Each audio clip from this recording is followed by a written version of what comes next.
દેસર તાલુકાની કસલાપુરા પ્રાથમિક શાળામાં મધ્યાહન ભોજન બાદ રમત રમતી વખતે યોગેશ અરવિંદસિંહ ગોહિલના પુત્રને માથાના ભાગે ભીતની પડઘી વાગતા ઈજા પહોંચી હતી। આ ઘટનાને પગલે શાળાના શિક્ષકોની બેદરકારીના આક્ષેપ સાથે વાલીઓ અને ગ્રામજનો ભારે રોષ ફેલાયા હતા। ગ્રામજનોએ શાળાએ પહોંચી તાળાબંધી કરવાની ચીમકી ઉચ્ચારી હતી, જો કે બાદમાં ઉગ્ર રજૂઆત કરીને પરત ફર્યા હતા। શાળાના શિક્ષકોએ બેદરકારીના આક્ષેપોને નકારી કાઢી બાળકને તાત્કાલિક પ્રાથમિક સારવાર આપી હોવાનું જણાવ્યું હતું। હાલમાં ઘાયલ બાળકના પિતા ગ્રામજનો સાથે મળીને આ મામલે તપાસ અને કડક કાર્યવાહીની માંગ સાથે દેસર તાલુકા વિકાસ અધિકારીને આવેદનપત્ર આપવાની તૈયારી કરી રહ્યા છે।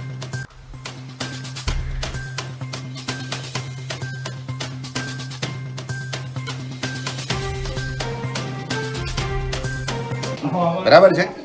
હવે એની અંદર એવું છે કે આ શાળાની અંદર કોઈ પણ કાર્યવાહીની અંદર માસ્તરો બિનકાયદેથી શાળા ચલાવે છે, બરાબર। અને એની અંદર કોઈ પણ છોકરાઓને એક પણ પલાખું પૂછે તો આવડતું નથી। 24 કલાક માટે એ મોબાઈલ ઉપર રચા પચારે છે, બરાબર। અને છોકરો એમની રીતે જ કામ કરતો હોય છે કે જેમ ફાવે એમ। અને કાલે એક અમારા છોકરાને પણ પડજી ઉપર પડવાથી એને અહીં અંદર વાગ્યું છે અને 500 રૂપિયા દેવાના થયા છે। એક પાટિયા પર લખવાનું કે મહિના સુધી એનું એ જ લખેલું રે એમ ચાલે? પછી એને ધ્યાન નહીં દોરવાનું? શિક્ષણ 15 મિનિટ પ્રાર્થના થયા પછી શિક્ષણનું ભણાવવાનું કાર્ય નહીં કરવાનું?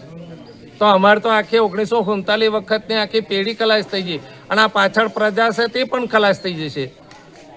એમ શું થાય છે કે વાલ્મીક અને એના છે જો કંઈક કહેવાઈએ છીએ તો પાછા ઊંધું બોલે એટલે કશું કહેવાતું નહીં।